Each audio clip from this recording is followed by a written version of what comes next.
I'm Amy Pearce. I'm going to talk to you about London Underground. So today's agenda on the screen there. I'll just go through a bit about me, and then we'll go through the past for the track renewals on London Underground, a little bit of what we've done in the last 4 years, and then looking forwards to the future, what the proposal is on London Underground. So I'm Amy Pearce, 14 years experience on London Underground now. And I'm the principal engineer for track projects. So this is really just showing you what TfL is responsible for, so not necessarily what I'm responsible for, but we've got the London roads, including all traffic lights. I just noticed a spelling mistake. London Underground, the buses, trams, Crossrail, which is the Elizabeth line now, and the bicycles, TfL rail.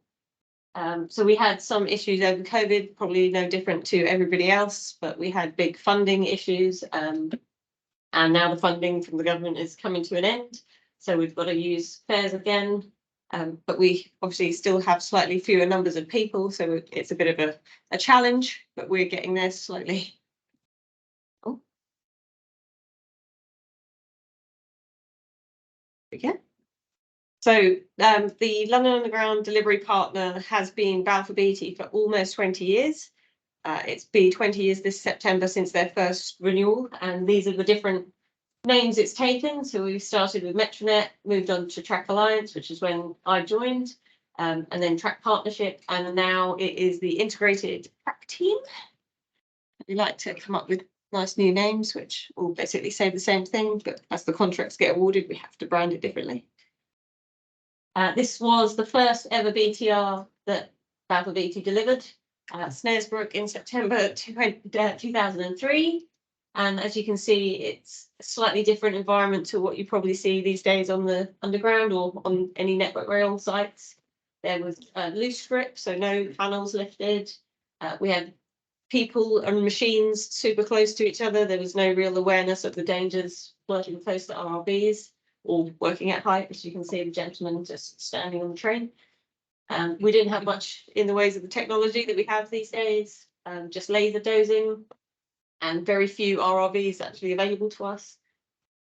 Zero dust control, so every time you went out, it was just a cloud of ballast dust and probably skin. And PPE wise, it was just a vest and a hard hat with sturdy boots.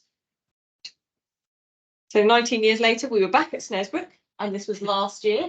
So I think when I gave this presentation to the London area last year, it was the weekend before the presentation this job actually got delivered, so it was quite fitting. As you can see, slightly different look of a site here. Look, there's hardly any people anywhere, machines everywhere, and it looks a lot tidier and neater. And then this is actually last weekend's job down at Stratford to Leighton, so it's a slightly different look again because we were replacing already renewed flat bottom on concrete sleepers, which is one of the first sites we've actually done that. Mainly it's always been the bullhead rail on timbers or flat bottom on timbers.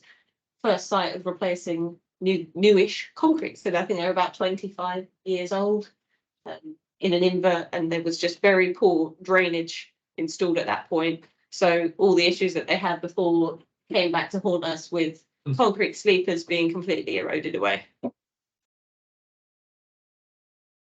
Over the last 20 years, this is some of the achievements that we've done with Balfour Beatty.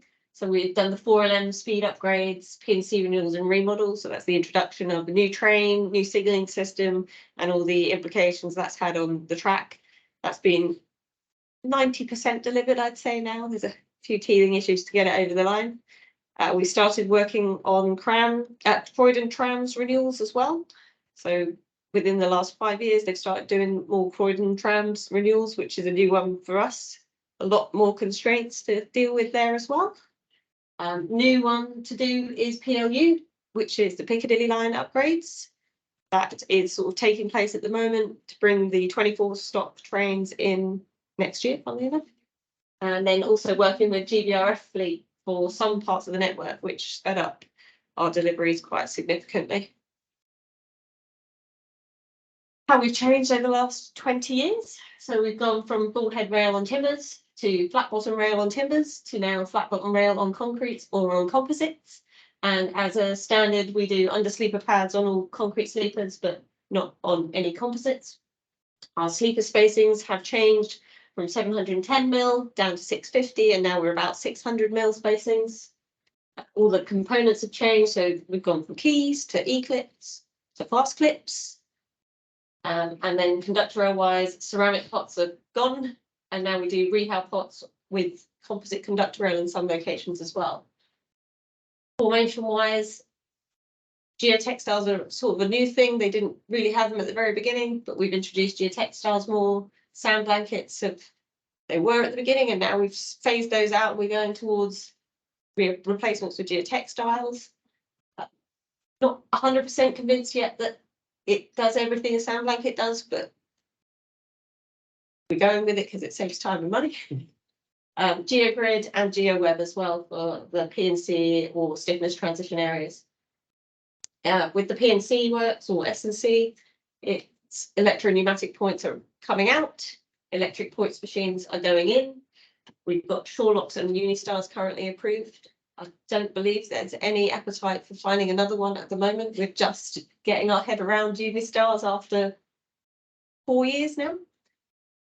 And then we've gone from jointed UWR to fully stressed PNC where we can, and modular is the way forwards, but we've got some teething issues with that as well, because it's all very well putting it in, but there's no benefits at the moment because we don't have the ability to take it out and renew it.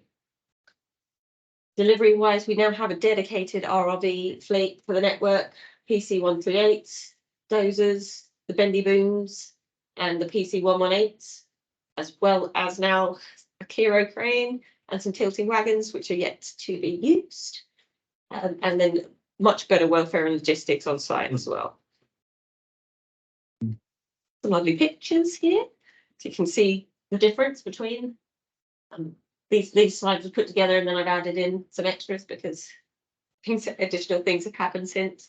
90-meter rail strings is something that we had for a while. They went away, and now we're trying to go back to that. So we have the long welded rail factory at Ruislip is being moved and relocated, hopefully within the next 5 years, but you never know with timescales these days.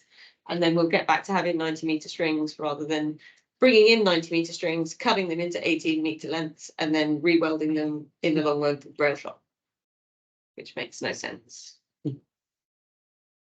So with everybody else, we've had a few constraints in the last few years. COVID being a big one, where everybody working from home.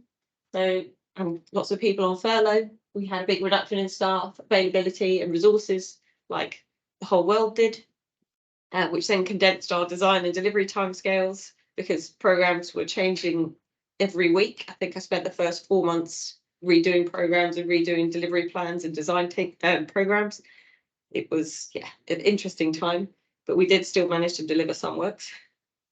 Then we got the increased timescales for procurement as well, because COVID, materials, everything was very cost conscious, and obviously getting materials delivered was a lot longer than it used to be. But we did manage 7 blockades with 56 S&C units, PNC units installed, 13 kilometres of ballasted track renewals. We did the first of type installation of Unistar points machines and also dual machines on the D switches. Increased installation of PNC on composite bearers, mainly within depots, but a couple of mainline sites as well. And we also removed 8 sets of PNC to reduce our maintenance costs. And another benefit of COVID is we introduced a site access app so that you could remotely do your inductions onto site, so that everybody didn't have to gather together outside site and listen to one man talking at them. They could all listen to the induction, answer a few questions, and then get their sign-in ticket from one man's, stopping the spread of infection, hopefully. And recently, this was in November 2020, so the first year of COVID, we still managed to deliver stage 1, which is this part here. And then stage 2 was the red in the top there. within a 5-week blockade for stage 1 and a 3-week blockade for stage 2. That was installing 14 new ends of points with our new PNC switch, which is an LU56B. It is a bullhead sized switch, but in flat bottom layout. And we installed all new driver walkways and removed the extensive derailment risks. I think we had 3 derailments in over 3 years, just at the entrance around these sets of points here. And we amended all the traction feeding arrangements so that we could improve the depot possessions to allow maintenance to undertake a lot more of their activities under possession rather than take full possession of the depot. So that is a before and after picture. You can see how lovely and green it looked on the left, and then how nice and grey it looks on the right, with a bit of beautiful yellow walkways everywhere. Acton Town, I'm going to show you a little video, hopefully, if it works. But we did 2 blockades over Christmas, a 7-day blockade and a 2-day blockade. So it ran from Christmas Eve all the way through to New Year's Eve. And then we shut down again on close of traffic New Year's Day for another 2 days to renew 11 ends of points with 4-foot Charlotte points machines. And change, to electric points. So we had to get an electric points machine feed in from Ealing Common Depot to be able to feed this, which was quite a significant bit of work and is still not closed out yet. Maintainers are not particularly keen. But as you can see here, that it hasn't changed that much over the years. It looks relatively similar, but there's a few changes you can see that we've implemented between the 2 photos. Right, now let's see if I get, how do we exit? It did it. And show for a minute. Axon. I think they can you still see this? Yep, it's coming up on this. What's coming in? Can you hear it?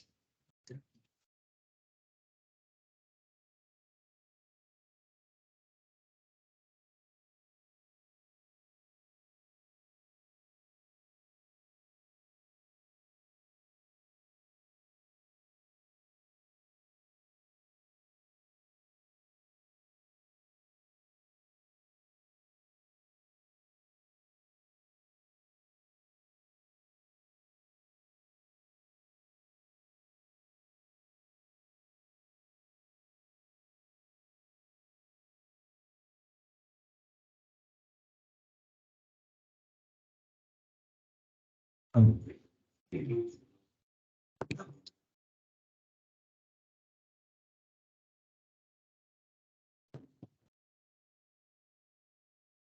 One doesn't have any talking, it's just music. It's not too bad. The next one I have.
A little bit of a promo video there, I think, for BT, but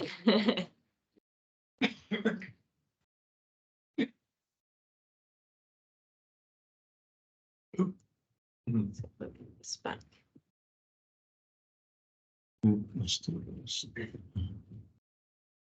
We still got, oh, that's right. Yeah, that's right. Yeah. Okay, and then another job that we delivered was embankment. So I'm not sure if anybody has ever travelled on embankment section of track on the district line, but it is a tricky area to renew. So we were renewing LTBs and doing BTRs and MSS tampings. As you can see, this wasn't a job I was involved in, so I'm going to hopefully tell you what I can tell you, but Darren probably knows a little bit more than me about this one. But Charisma was supposed to be doing this presentation with me, and she was going to give you some information on this. But it was a lot of work went into it, and it was, yeah, a tricky one to deliver. There should be a video for this one, so let's hope that this is going to work. I'm going to do this again and show this one. Yeah, this is it. Now, I'm not sure if the sound is going to work. Could you not hear it at all, Mark?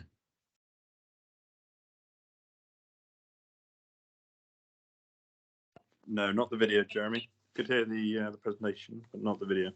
But we still get the picture with the video.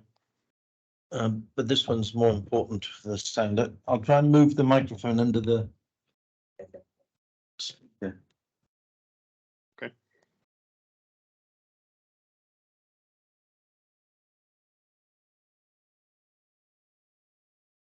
Change that one.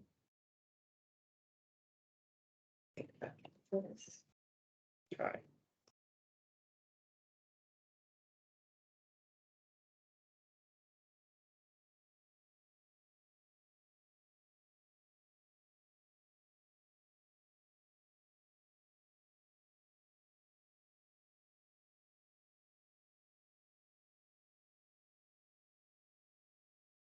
So over the 9 days, we are delivering 2 long timber bridge renewals, 4 BTRs.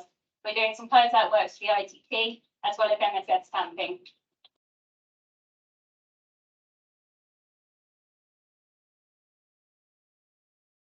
I have to say I'm truly impressed by the level of complexity that I can see down there. When you look at the combination of slab into ballasted track renewals, the level of safety on site, you can't help but be impressed.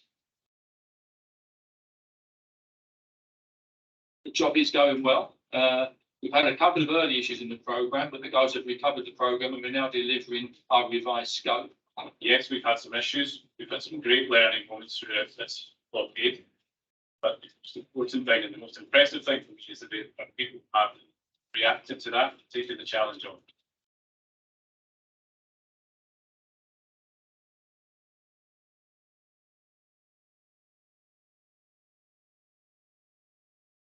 I just want to take this opportunity to reflect on where we are and to actually recognise the fantastic work that everybody has done over the last few days.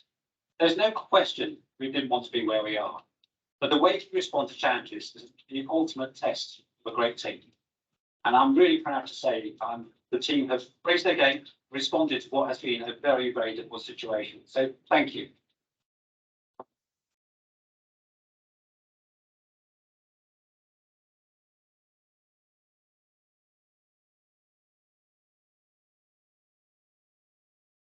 From the beginning, the job has faced its challenges in the stages of planning and delivery.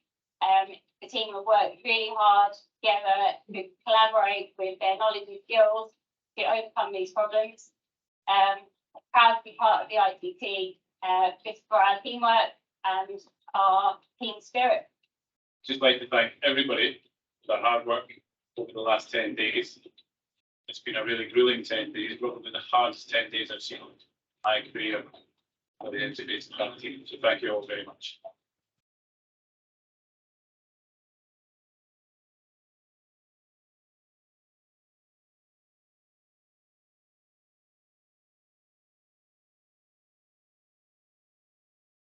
So as London goes about its business, people are completely unaware as they enjoy the sun in the park to the side of me that just beneath their feet. all of our people are working hard to give them a railway that will be reliable. The track is over 100 years old and life expired, and it's time to put new slab through. So that will reinforce the track for the next 100 years to keep London moving into the future.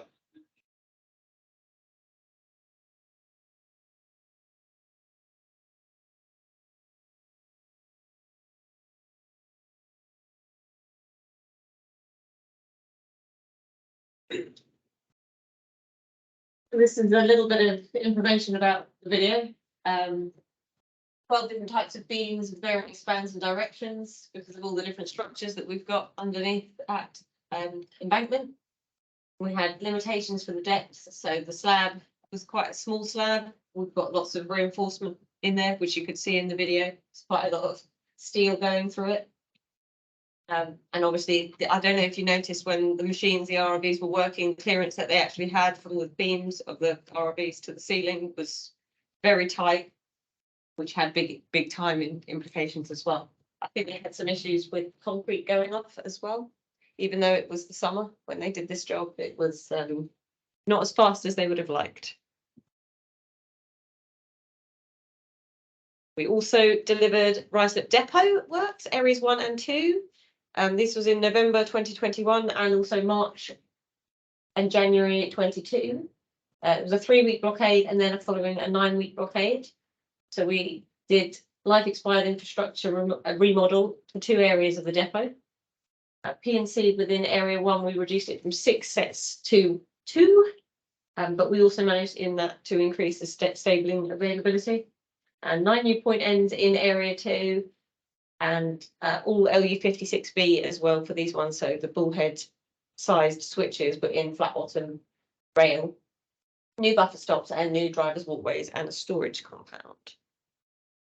This sort of shows area 1, the old area 1, which is up here, and now what it looks like over on the right hand side, and then the same for area 2 on the bottom here. The change doesn't look quite as much of a change, but it looks a lot when you're on the ground. Got another video for you as well. Hopefully you can hear the sound on this one as well. This was Northfields with another Christmas blockade, Christmas 2021 for this one. So our most recent blockade that we've had. 7 days and then another 2 days, same as we did Acton Town.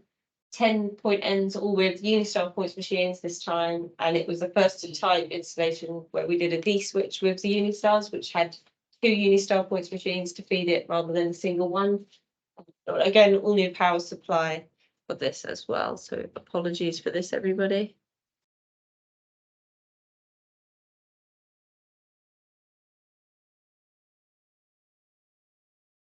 Welcome to Northfields 2021 Christmas works.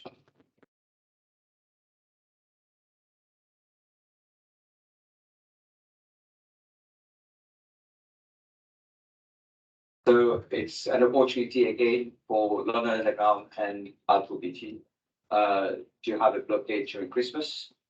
This is one of the major junctions going into Heathrow on the Piccadilly line. So we really, firstly, because it's a life expired asset, the junctions, and secondly, we're preparing ourselves ready to support the Piccadilly line upgrade.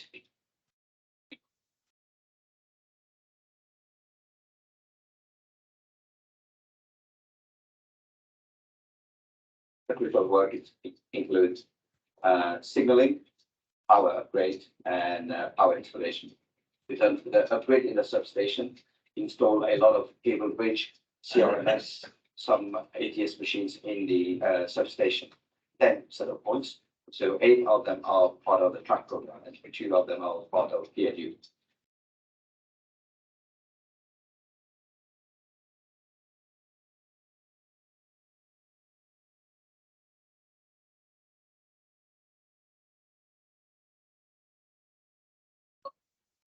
Work here up to work, loading the panels and bringing the panels to the site and installing.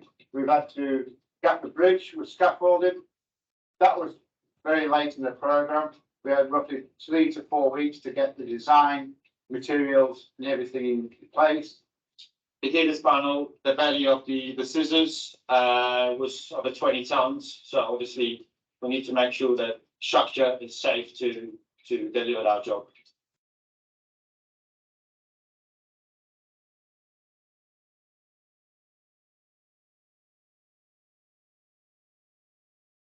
The points that we removed out there have been out there for years, 50, 60 years. Obviously renewed along the way, but they're legacy type driven by pneumatic points.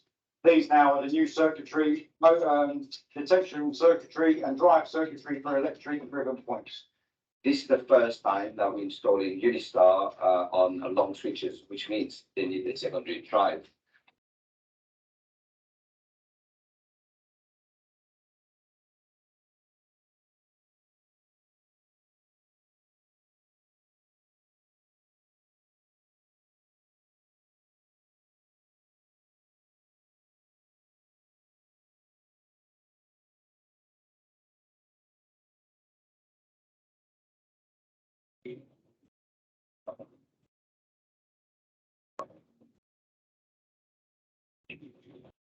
What I would like to say is I'm hugely proud of the signalling department for all of their efforts, and thank you to all your families that allowed you to give up your festive period to allow these works to be delivered in good time. It has been a safe and methodical delivery. I am proud of what the team has achieved. The team has been working under inclement weather and also under the challenges of COVID, but you wouldn't believe how well this has been delivered. Absolutely amazing by the team.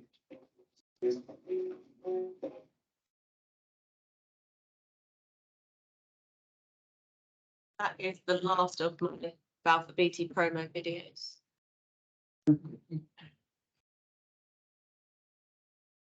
But yeah, but they're a good way of showing some of the challenges that we've faced when we're looking at these sides of jobs.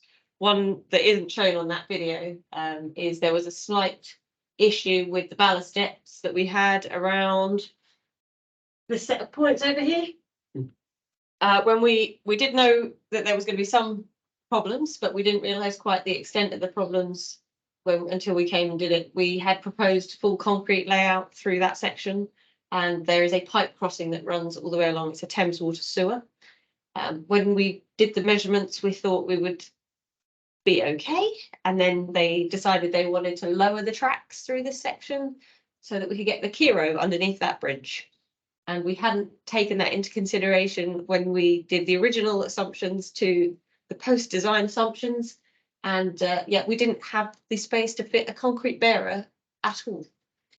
So last minute during the possession, we had to get timber bearers down to site and install those, and I think we managed about 40 mil of ballast, which is probably one piece of ballast underneath the whole span of those bearers. And so far so good, it is holding up. It's only been 2 years, but fingers crossed it stays a bit longer. That was very good collaboration on site, though. Everyone sort of came together to figure out the only option. It was that or don't open the railway pretty much on Monday morning. So moving on to the future, our track strategy is probably the same as Network Rail's track strategy. Just carry on renewing life expired track, but looking at more efficient ways of delivering it and less manpower, more machines. So yeah, I think the biggest thing for us is to try and eliminate all bullhead rail at the moment, which is a challenge because we still have quite a significant amount of bullhead rail. Within the deep tube, there's a lot of just flat bottom re-rail proposal going through, so no change of anything other than the chairs and also the rails, but that's it. There's a bit of deep tube work going on as well to anywhere that needs help with the concrete, but mainly just re-railing it through as a quick win.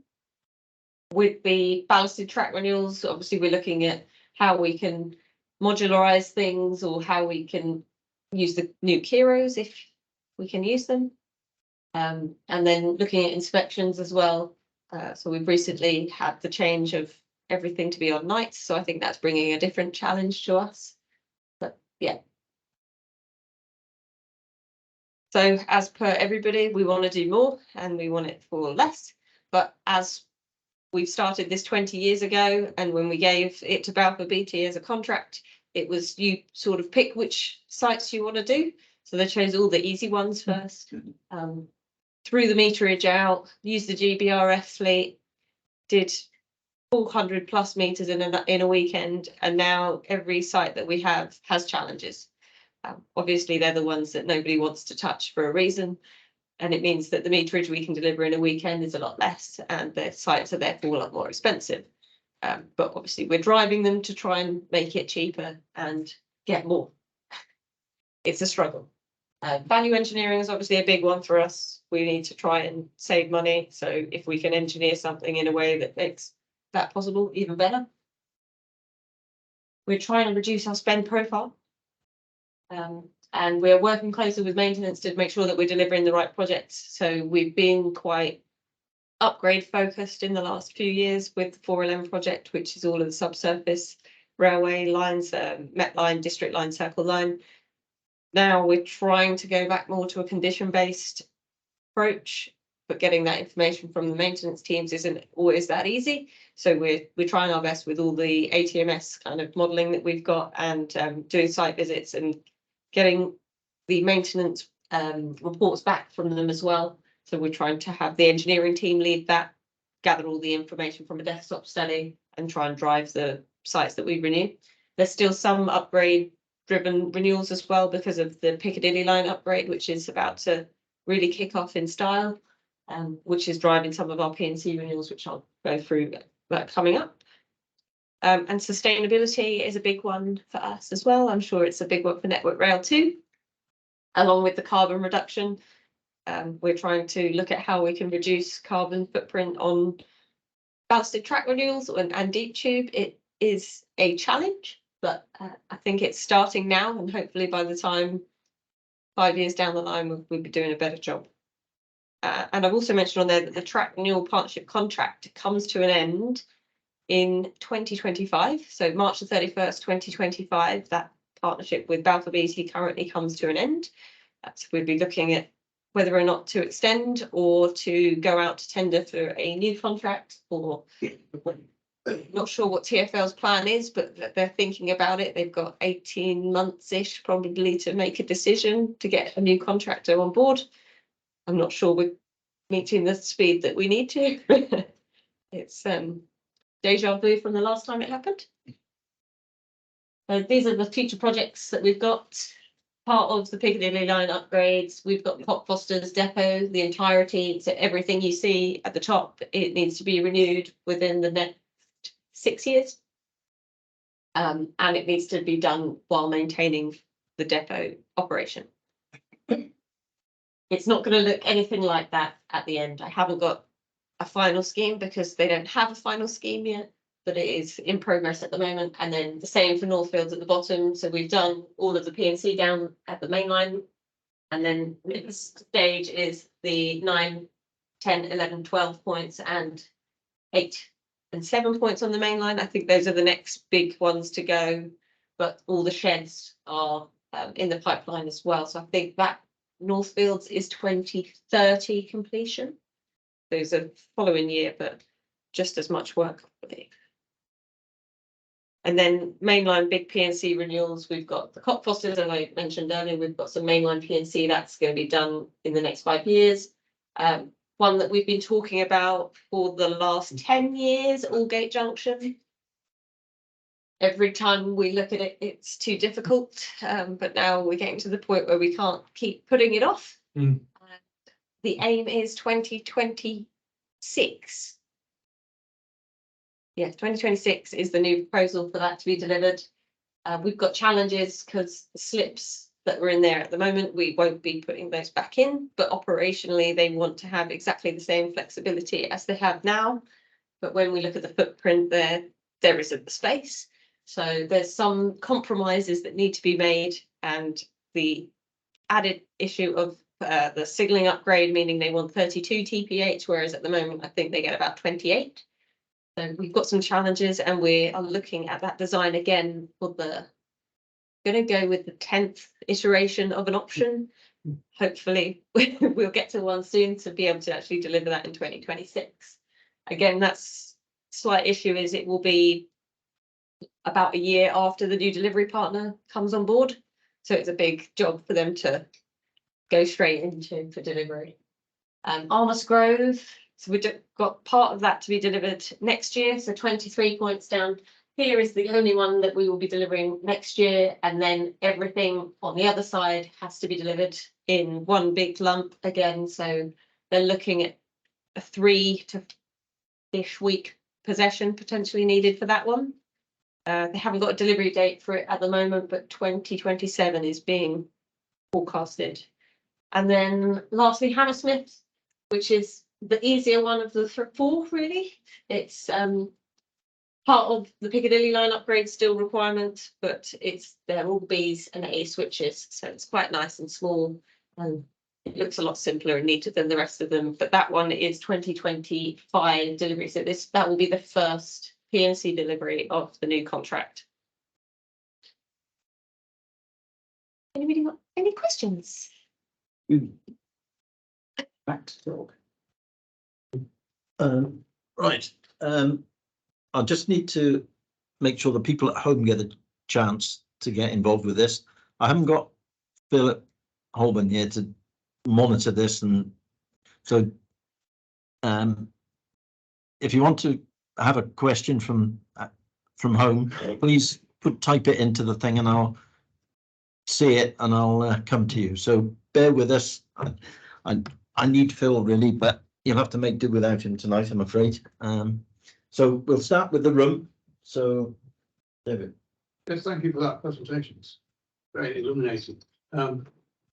Is it a bit obvious? Perhaps it's a daft question, but it's all about surface work apart from the embankment stuff, which is close to on the surface because there's some open bits there in the park. Yeah. Is it because that's where the weather is? It's just as simple as that. But then, I mean, what I was looking to see if you had any deep tube stuff, and I think, well, what are the problems there? Can you tell us what's utterly different?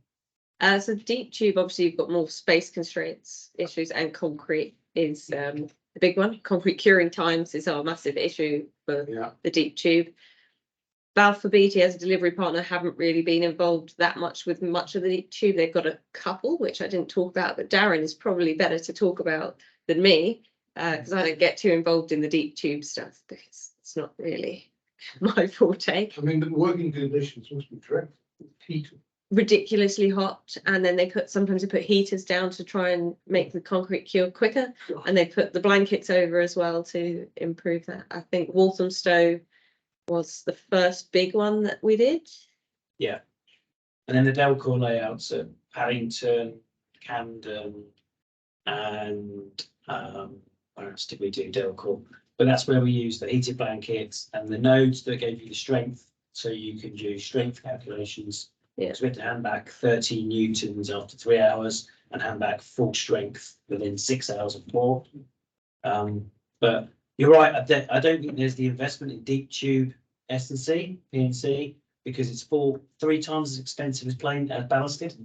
Yeah. So and you need larger windows. So, and they're always in central London. So somewhere like Piccadilly Circus, it would cost you around 6 million to do a crossover, and you would need probably a week to do it. So that's why I think innovating and bringing in more mechanised installation techniques for S&C deep tube is the way to go. But we did do a crossover in 52 hours. Sorry, in 2 2-hour sessions. So we did turnout, took out of use, but it's a lot of planning and very expensive. But there is an added complication. Having been engineering manager for that replacement project for 5 years-ish, in deep tube, you've generally got timber sleepers concreted in, but a pit in the fourth in the rungs, but that's filled in. In the past, noise reduction ordinance put around the track to try and keep the wheel rail noise down. Unfortunately, it was asbestos. When it was removed, it was how can I put it? Smashed up with hammers and chucked into the pit. So therefore, it's not everywhere, but if it is an asbestos site, then it is a real ball aching, handball asbestos managed site, taking it out by hand, double bagging everything. it is a nightmare. So if it's not expensive enough, I don't know if all the asbestos sites have been cleared yet. I doubt it. Most of them have. There's some that's still out there because a lot of the plain line track deep tube renewals have to deal with that. Yeah. So a lot of the S&C areas aren't in those asbestos areas, but in platforms and like say shingle bays. Yeah. It's not as bad as it used to be. Yeah. I think we've got a few deep tubes to do, but they're just too tricky at the moment and too too expensive. complex. And then there's the signalling. We can't move toes, so the toe positions because the signalling system dictates the toes should be there. When we pick a layout, generally flat bottom extends from bullet, so the toes start to go in sometimes in towards out of the cavern into a tunnel, or and then we have a signalling system that can't be moved because Siemens or Thales will say that's 1.5 million, please. So that's an example of that full gate job that we are looking at from a purely track renewal based cost. It's about 11 million, 12 million maybe. And then because it is within the Thales contract for the renewals and the upgrades at the moment, we pay additionally for the delay to their delivery of the main contract, which takes us up to nearer to a £30 million project. It's double the cost, isn't it? The track circuit section lengths are incredibly tight. A lot of them only just fit trains, so that's what Darren's absolutely right in saying. Moving block joints, moving point toes, even by a couple of hundred. Use me again. 10 mil, they give us over, isn't it? Yes. Yeah. It grows then. Yeah. I know. We've got a question from home. Andy Batters, would you like to ask your own question direct? Yeah, will do. Yeah. Good. I'm just wondering what I saw your long-term vision there about more mechanised maintenance. I'm just wondering what new plans you're considering or in future years. And if there's any lessons to be learned from the recent plant bought by Crossrail or whatever it's called nowadays. Yeah. I would like to use the Elizabeth line as a really good example, but I've just heard they're having issues with getting their plant to actually go on track. So I won't suggest that that's necessarily the way to go forwards right now. I didn't know that. I don't fully know what mechanised plant they're looking at currently, because it seems to take an age to get anything approved. But yeah, I don't know. I don't know what their proposals are, but you know what you guys are considering going forward. Oh, on what plant you're considering yourselves? nothing at the moment, but No. they're looking into ways that they can. I think we need to sit down with the maintenance teams and actually understand where their biggest issues are and what we can improve. We've got issues with different plant being approved. There need some sort of feasibility study then, and looking what other people do. Yes, so I believe Balfour Beatty are actually helping with that at the moment to look at what is out there on the network elsewhere and what we can use within house. But we have a lot more restrictions, it seems, with getting plant approved, and the fire requirements seem to cripple us. I've got a little bit of experience, and it's very hard work. Yeah, very hard work. I mean, the Kiros have taken 3 years since we received them to be able to be used. Yeah. Hopefully they will get used in 12 weeks' time. Good. Oh, good. Oh, best of luck. Thank you. Direction you go. Okay, thank you very much. We'll come back to the room. Malcolm, I'm sure you'll have to say something about cranes. No, I don't say anything about that. Just looking at your videos, the organisation on site, your choice of and the use of both OTP and your OTMs is very impressive, especially in the circumstances in which you're working. And when you work, you have many more obstacles than any other sites that be like it now.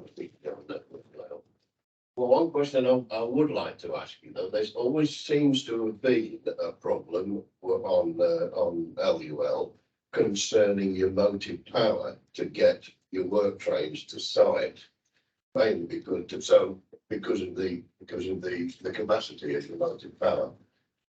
You're shifting very large amounts of material and having to bring large amounts in, still using those same locomotives. Does that give you a restriction? Yes, I think it's probably within the last 5-6 years they've had a refurb, all those locos, so they've all got new batteries. So they last a little bit longer. But we did have an issue last weekend at Stratford-Leighton because there was some issues with trains and possessions, that the last train that had to get pushed back because it ran out of juice. So yeah, it is still a constraint that we have, but they are better than they were. We can't use diesel in the tunnels, so. You presumably have enough locomotives. You have to use more trains than you perhaps would on an equivalent job on network rail. You use more trains, obviously. Yes, I think we like to use more trains. At the moment, we have a slight issue with trains because a lot of them are being taken back to be fitted up with new 4LM CBTC compatibility. So we're down as a result to the delivery this weekend coming from 10 trains to 6. Which is causing quite a descope, but yes, we do use a lot of trains when we probably could avoid it. There used to be 16 Yeah, battery locos, and for that same BTR, Malcolm, I know we actually did some charging on site. We charged up the battery locos, so we had a charging area because we knew we had to recycle them very fast back from right at the back because we didn't have the trains. So we had to, but that was that same BTR, yeah. And the situation is that every line, almost every line's got a different signal system. We have 7 types. Yeah. And therefore, not all locos are fitted to run everywhere. And that also restricts what you do. And then if you're using them as set up, using them very intensively at the weekend, if you return them to if you're returning trains to the depot to be reloaded, that's fine. You can slip the locos off and put them on charge. If they're stuck on site, that's when you get in problems. Yeah. Okay, we've got another one from home. Strap yourself in. Mark, do you want to put your question over? Yeah. Thank you for the presentation, Amy, and I hope you can hear me. But it was just a question that's kind of twofold, partly and firstly related to the concrete sleeper renewal that you referred to at the very start of your presentation, where you referred to a drainage issue. I didn't know whether you managed to solve that issue. My background is drainage. And then secondly, what level of interface you have with perhaps Jason Wakefield and his team in terms of drainage renewals and how that fits into the track renewals world, or perhaps it doesn't. So just intrigued on both points. Yes, time will tell whether or not we fix that drainage issue. But there is a new drainage design that will be going in alongside that. So part 1 was last weekend and part 2 of that job is this weekend coming. We did the eastbound and the westbound roads in 2 separate weekends. So we installed a new drain system because basically it's at the bottom of a hill. All the water is running along the invert and then just pooling at the tunnel mouth. They've done a new drainage design, which I'm not 100% convinced will get rid of the issue completely, but it is going to improve it by 95% probably. And if that gives an extra 20 years life to the sleepers, that's a benefit to us, I suppose. Better than nothing. Jason Wakefield wise, he is now part of the track team. He has defected from drainage and joined us. He's one of the principals now in the track world. So, but he is bringing with him all of his drainage knowledge and pressure to make sure that the drainage is looked at the same time as the track, so that we don't have this issue where it's 2 completely different entities and it is more of a system-based approach. So hopefully, yes, drainage will be a bit more at the forefront of the track team's mind now that he's in the team. Excellent, thank you. Okay, thank you, Mark. Got another question in the room? I Amy, great presentation. I just really wanted to go over what's gone on before and some familiar faces and some familiar plant and location. Two-pronged question. Firstly, saying you're going to the revenue for your budget going forward after the government funding stops. That's obviously going to be a challenge because obviously the revenue of people using the underground is not as high as it used to be. So is there a priority from a project point of view as to where you would focus your renewals on in terms of what type of renewals? And from your point of view, what would be the best use of the money, whatever money you get from the Pearce going forward as being the best thing to do on the underground? So we're looking at it from a condition basis. Obviously, there's a lot of the network that is still really old and it can't hold on for that much longer. We've tried to drag it out as much as we can. They're focusing a lot of the money on the deep tube at the moment because it is getting to that point where we can't ignore it any longer because it's a tricky place to renew. So the ballasted side gets a lot of money, but the deep tube is getting a bit more now, whereas before ballasted was getting a bigger portion of the budget. We're trying to make sure that we're focusing on the right places based on condition, but it's one of those issues with maintenance not always telling you the full picture because it's quite difficult to get them to own up to some of the issues they've got on site because they'd rather not tell you than get the blame for some things. But yeah, I think it's focusing on the right areas is the tricky thing that we're trying to get to grips with at the moment with the limited budget that we've got. Every year the budget seems to go down a little bit and we're kind of hoping to get a bit more, but